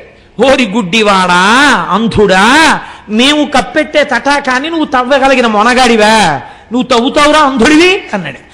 ఆయనకి ఎక్కడలేని కోపం వచ్చేసింది, మూర్ఖత్వం వచ్చేసింది ఆ కోపంలోంచి. ఏమన్నారా నన్ను అంధుడు అన్నారా? మా స్వామే కనుక ఉన్నది నిజమైతే రేపు ఇవాళ రాత్రి మళ్ళీ నేను తటాకం తవ్వడానికి వస్తాను కదా, నా కళ్ళు కనపడాలి, మీ కళ్ళు పోవాలన్నాడు. ఎంత చిత్రమైన మాట చూడండి, మూర్ఖత్వంతో అన్నాడు అంతే ఆ మాట.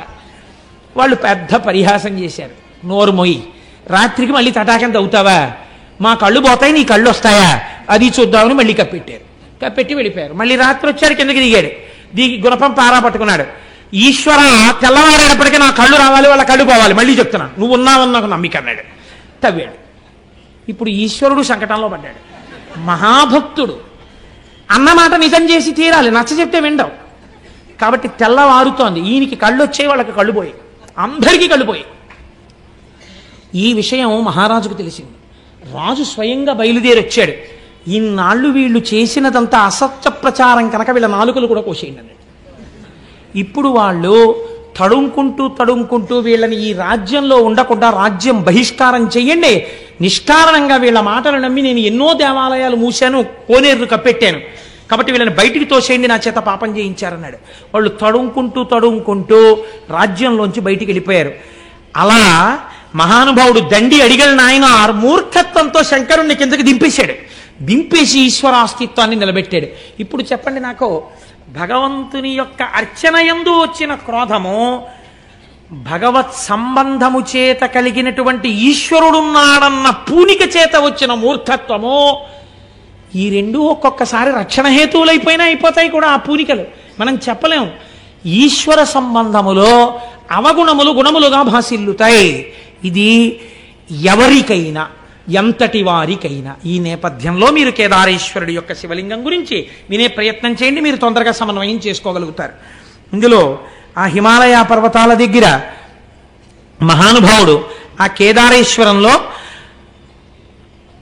ప్రతిరోజు కూడా ఆ నరనారాయణులు ఒక పార్థివలింగాన్ని అక్కడ ఉంచి ఆ పార్థివలింగాన్ని ఆరాధన చేస్తుండేవారు. వాళ్ళు చేస్తున్నది పార్థివలింగానికి. పార్థివలింగం అంటే ఇంత మట్టితో చేసిన శివలింగం. వాళ్ళు ఇంత మట్టితో మేం చేసిన శివలింగమే కదా అని వాళ్ళు అనుకునేవారు కాదు. ఇది ఈశ్వరుడు అని నమ్మారు వాళ్ళు. అమరకోశంలో ఈశ్వర శబ్దం శివుడికి మాత్రమే వర్తిస్తుంది. అందుకని ఇది ఈశ్వరుడు, జగన్నియామకుడు, జగత్ప్రభువు అని నమ్మారు. నమ్మి నరనారాయణులు అర్చన చేస్తున్నారు. వారల అహర్నిశంబులను పార్థివలింగ సమర్చనంబు విస్తారముదంబు పెంపెసగ సల్పుడు అయ్యడు రజమౌళి అవ్వారల చేరవచ్చి అనవత్య వరంబును కోరుడన్న అద్ధీరులిటన్ వసింపుమన దేవరయుండి హిమాటవీ స్థలిన్. ఆ శివలింగంలోంచి పరమశివుడు ఆవిర్భవించి, మీరు చేసినటువంటి పూజకి నేను ఎంతో పొంగిపోయానయ్యా, ఇంత చల్లటి ప్రాంతంలో ఇంత తపస్సులో పార్థివలింగానికి ఇంత అర్చన చేశారు, మీకేం కావాలి కోరుకోమని అడిగారు. అడిగితే స్వామి ఇక్కడే ఈ బదరీ క్షేత్రానికి ఆవలివేపు హిమాలయ పర్వతాల యొక్క శృంగాల మీద నీవు స్వయంభూమూర్తివై లింగమూర్తివై వెలిసి లోకమును కాపాడు అని అడిగారు. ఎక్కడ హిమాలయ పర్వతాలు? కొన్ని వేల అడుగుల ఎత్తు సముద్ర మట్టానికి. ఆ కేదారం వెళ్ళేటప్పుడు రోడ్డు కొన్ని నెలల్లోనే క్లియర్ చేస్తారు. చేసిన తరువాత అది కూడా అసలు రాత్రిళ్ళు 9 దాటితే కరెంటు తీసేస్తారు. ఇంకా ఆ చీకట్లోనే పడుకోవడం అంతే ఆ కాటేజెస్లో. తెల్లవారిన తర్వాత మీకు అక్కడ ప్రయాణ సాధనాలు ఒకటి పాదచారి అయి వెళ్ళుట, ఎవరు వెళ్ళరు. ఎందుచేతనంటే సాయంకాలం అయిపోతే మీరు తిరిగి రాలేరు. మంచు హోరుమని వాన పడిపోతుంది. ఇప్పుడు బాగుంటుంది, కాసేపటికి కుంభవృష్టి కింద వర్షం పడిపోతుంది. మీరు పైనుంచి ఇలా కిందకి చూశారో కళ్ళు తిరిగిపోతాయి. ఇట్నుంచి రుద్రప్రయాగ, అట్నుంచి దేవప్రయాగ రెండు వెళ్ళి కలుస్తాయి. ఇక్కడ గంగానది, బదరిలో అలకనందా నది రెండు ప్రవహిస్తుంటాయి. ఆ నదుల చప్పుళ్ళు, పర్వతాల మించి ఎన్ని జలపాతాలు పడిపోతుంటాయో దర్దర్ వచ్చేసి జలపాతం వెళ్ళిపోతుంటుంది. నడిచి ఎవ్వరూ వెళ్ళరు. ఎక్కడో బాగా తెలుసున్న వాళ్ళు వెడుతుంటారేమో. ఇంకా ఉన్న వాళ్ళకి రెండే మార్గాలు. ఒకటి డోలీల్లో వెళ్ళాలి. డోలీల్లో వెళ్ళడానికి నాబోటి గండి ఎక్కించుకోరు. ఎందుకు ఎక్కించుకోరంటే కుర్చీయే చిన్నదిగా ఉంటుంది. నేను డోలీలో వెళ్ళిపోదాం అనుకున్నాను, వాళ్ళు నన్ను చూసి గుర్రం ఎక్కన్నారు. నాకేం భయం లేదు, ఉన్నమాట ఉన్నట్టు చెప్పాను. కాబట్టి ఆ చిన్న కుర్చీలో అసలు పట్టం, ఏదో కొంచెం కాస్త డెలికేట్గా ఉండి అందులో కూర్చునేవాళ్ళంటే ఎక్కువ మందిగా ఆడవాళ్ళని ఎక్కించుకుంటారు. వాళ్ళు అందుకే ఎక్కించుకుని ఆడవాళ్ళని ఎక్కించుకుంటారంటే నా ఉద్దేశం, నేను ఏ అపవిత్రమైన భావనతో నేను అంటలేదు. వాళ్ళు కొంచెం మగవాళ్ళ కన్నా సన్నగా ఉంటారు కాబట్టి వాళ్ళని వహించడం తేలిక అని. వాళ్ళు పాపం చాలా సేవ చేస్తారు. వాళ్ళు మగవాళ్ళలో సన్నగా ఉన్న వాళ్ళు ఎక్కుతుంటారు, మిగిలిన వాళ్ళు గుర్రాలు ఎక్కాలి. విచిత్రం ఏంటో తెలుసా అంటే 2 గుర్రాలను ఒకటే తోలుతాడు. ఈ గుర్రాల మీద కూర్చుని వెళ్ళిపోతుంటే గుర్రం తిరిగేటప్పుడు ఈ అంచు దగ్గరికి వెడుతుంది. ఒక్కసారి కానీ జారిందో వెతికేవాడు కూడా ఉండడు. ఇంకెవరు వెతకడం అన్న సమస్య ఉండదు. ఎందుకంటే కొన్ని వేల అడుగుల నుంచి కింద పడిపోతాం కదమ్మా, వెళ్ళాం కదా మనం. అన్ని వేల అడుగుల నుంచి కింద పడిపోవడమే, చిన్నాభిన్నం అయిపోతుంది శరీరం. అసలు వెతకరు. కేదారంలో పడిపోయాడంటే కైలాసం పోయాడని వెళ్ళిపోతారు. కాబట్టి ఆ కేదారానికి వెళ్ళేటప్పుడు 10 రూపాయలు ఇస్తే ఓ ప్లాస్టిక్ కవర్ ఇస్తాడు, డిస్పోజబుల్ రెయిన్ కోట్. అది వేసుకుని ఆ గుర్రం ఎక్కి వెళ్ళిపోతుంది. హోర్న వాన వస్తుంది, తడిచి ముద్దయిపోవడం అంతే, దిగడానికి ఉండదు. కేదారం వెళ్ళి కేదారం నుంచి కిందకు వచ్చిన తర్వాత గుర్రం దిగిన వాడు నడుస్తుంటే అసలు వీడికి నడకొచ్చా అనిపిస్తుంది. ఇవన్నీ పుళ్ళైపోయి ఎంత నొప్పులు చేసేస్తాయో అలవాట్లేక ఆ గుర్రం మీద కదలికకి. అది జీను కదులుతుంటుంది కదా, దాన్ని కొంచెం గట్టిగా ఏమైనా ఇలా తొక్కిపెట్టి ఏమైనా అందామంటే అది కాస్త కాలు జారింది అనుకోండి, కిందకి అయిపోయిందే. కాలుని పెడితే పెట్టింది, కిందకి దిగితే చాలని అలా కూర్చోవాలంతే. కానీ వెళ్ళి తీరవలసిన యాత్ర. ఇన్ని వేల అడుగులు పైకెక్కిన తర్వాత స్వామి దేవళం కనపడుతుంటుంది. పరుగున లోపలికెడితే లోపల పెద్ద అంతరాలయం. అక్కడ కేదారేశ్వరుడిగా వెలిశాడు మహానుభావుడు. కేదార శివలింగ దర్శనము చేసిన వాడికి మోక్షము కరతలామలకము అని శివమహాపురాణం నిర్ణయం చేసింది. పెద్దలు నిర్ణయం చేశారు. లేదా అలా జరగాలని ఎవరు కోరుకోకూడదు. కేదారము వెడుతున్నప్పుడు పడిపోయినా వాడికి మోక్షము సత్యమే, దొరికి తీరుతుంది. అటువంటి కేదారేశ్వరంలో ఆ శివాలయంలో ఒకానొకసారి ఒక విచిత్రమైనటువంటి స్థితి జరిగింది. ఆ వెలిసినటువంటి శివలింగం కొన్ని యుగాలైపోయింది. యుగాలైపోయిన తర్వాత శివాలయాల్లో శివలింగానికి ఒక గమ్మత్తు ఉంటుంది. శివుడికి పునఃప్రతిష్ఠ ఉండదు. ఎందుకుండదంటే శివలింగం అలా క్షీణించిపోయి ఏదో ఇంత మొక్కుంది అనుకోండి, అదే శివలింగం అంతే. దానికో కవచమో మట్టో తొడిగేసి అంతే అభిషేకం చేస్తారు. అంతేగాని గుణపాలెట్టి తవ్వేసి మళ్ళీ పునఃప్రతిష్టలనే ఉండవు దానికి. కాబట్టి కొన్ని యుగాలు దాటిన తరువాత అంతం కొన్ని యుగంబులైన పిదపన్ హర్యశ్వ సంకాశుక కుంతీపుత్రకులల్ల లింగమును బల్కూర్మిన్ సమీపింప ఆద్యంతాతీతుడు శంభుడొక్క మహిషంబై పారుటన్ గాంచి కౌంతేయుల్ కడుభక్తిమై నుడిసిలాగన్ చిక్కెం పుచ్చం బటన్. ఈ పాండవులందరూ 5గురు కలిసి కేదారేశ్వరలింగ దర్శనానికి వెళ్ళారు. వెళ్ళి ఆ ఆలయంలోకి వెళ్ళి ఉన్నటువంటి చిన్న శివలింగం, అప్పటికి ఆ చిన్న శివలింగ దర్శనం చేసుకుందామని వెళ్ళారు. ఎక్కడి నుంచి వచ్చాడో పరమాత్మ, ఆయనకు అదో ముచ్చట. ఆయన ముచ్చట ఎందుకు అలాగంటే మనం ఏం చెప్తాం? అన్నమాచార్యులు వారు అడిగారు, ఏమిటయా ఈ ఉయ్యాలలో కూడా ఏమిటి, 2 భార్యల్ని చెట్టు 2 పక్కలా పెట్టుకుని, అది పిల్లలందరూ వచ్చారా, నువ్వేమో ఉయ్యాల ఎక్కి ఇటు శ్రీదేవిని ఇటు భూదేవిని పెట్టుకుని చక్క ఉయ్యాలు లొగుతుంటావా? పిల్లలు మనవలు మేమందరం నీ బిడ్డలు మేమందరం కూర్చుంటే నువ్వేమిటి 2 పిల్లల్ని పెట్టుకుని ఊగడం ఏమిటి అసహ్యంగా, ఏమిటి అలవాటు ఏమిటి నీకని అడిగాడు ఆయన. నాకు అర్థమైందిలే, అలల చెంచలమైన ఆత్మలందుండని కలవాటు చేసని ఉయ్యాల. నీ తప్పు కాదు స్వామి, మా మనస్సులు ఎప్పుడు చెంచలం కదా, చెంచలమైన మా మనస్సుల్లో నువ్వెలా ఉంటున్నావో చూపించడానికి ఊగుతున్న ఉయ్యాలలో మాకు దర్శనమిచ్చావని స్తోత్రం చేశారు. అలా ఈశ్వరుడు ఎప్పటికీ ఎలా రక్షిస్తాడో ఎలా ప్రత్యక్షమవుతాడో ఎవరికి రుక. పాండవులు ఏం చేస్తారో చూద్దాం అనుకున్నాడు. ఆయనకో ముచ్చట పుట్టింది. ముచ్చట పుట్టి ఒక చిన్న మహిషము అనగా ఓ దున్నపోతు రూపంలో పరిగెత్తాడు. అక్కడ పరిగెడితే పాండవులు గమనించారు, ఇక్కడికి మహిషం ఎందుకు వస్తుంది, ఇది ఖచ్చితంగా శంకరుడే. మీరు చూడండి, ప్రకృతి సహజంగా మనకు ఒక లక్షణం ఉంటుంది. మీరు ఏదో వెంకటాచలం వెళ్ళామనుకోండి, వెంకటాచలం వెళ్ళి సహస్రదీపాలంకార సేవ అయిపోయిన తర్వాత మీరు లేచి స్వామివారి ఆలయంలోకి వెళ్ళిపోతారని లేచి నమస్కారం చేస్తున్నారు అనుకోండి, ఎవ్వరూ లేరు, ఏదో కాకినాడ నుంచి వెళ్ళిన వాళ్ళు 100 మందో 120 మందో ఉన్నారనుకోండి. ఆ రోజు స్వామి మాడవీధుల్లో వెడుతున్నాడు అనుకోండి, మీరు వెళ్ళిపోతారేంటి రూమ్కి, మాడవీధుల్లో స్వామితో పాటు ఎడదామని వెనకాల వెళ్ళిపోతారు. వెళ్ళిపోయిన తర్వాత ఆయన వెనకాతలు ఇలా దూరంగా నించుని ఏడుకొండలవాడ గోవింద వెంకటరమణ గోవింద అంటూ పెడతారా? కాసేపటికి ఇంకో కోరిక పుడుతుంది, ఒక్కసారి ఇలా పట్టుకుంటే అనిపిస్తుంది. ఇప్పుడు మీరు ఏం చేస్తారు? అవి ఇంతంత ఉంటాయి. వెళ్ళి అయ్యా ఓసారి పట్టుకుంటా ఉంటారు. వాళ్ళు అంటారు మీరు పట్టుకోలేరు అంటారు. సెక్యూరిటీ వాళ్ళు అంటారు పట్టుకోకూడదంటారు. అయినా మీరు ఆకలి చూపులు చూస్తున్నారనుకోండి, వాళ్ళ వంక ఒక్కసారి పట్టుకుందామని. పెద్ద ఎవరు లేరు పాపం, వీళ్ళు ఏదో భక్తుల్లో ఉన్నారు, అందరూ కాకినాడ నుంచి వచ్చారు, అందరూ 120 మంది మాట్లాడుకుంటూ ఒక్కసారే కదా వచ్చారు, ఫోన్లే, వాళ్ళు ఏం ప్రమాదకరులు కారు, వీళ్ళు అయ్యప్ప స్వామి గుళ్ళో వెంకటాచల వైభవం చేసిన వాళ్ళు, అందుకని స్వామి వీళ్లతో మోయించుకోవడానికే ఇవాళ మాడవీధుల్లో తిరుగుతున్నాడు అని వాళ్ళల్లో దూరి వాళ్ళు మొయ్యాలి, నువ్వెవడివి కాదనడానికి, మోయించంటాడు స్వామి. అనగానే వాళ్ళు అంటారు కనుసైగ చేస్తారు అంటారు. అంతే, మన వాళ్ళు 120 మంది పల్లకి వాహకులే, మాడవీధులన్నీ మోసేస్తారు. ఇది యథార్థంగా జరిగింది. మేము వెంకటాచలం ఏమ్మా జరిగిందా లేదా?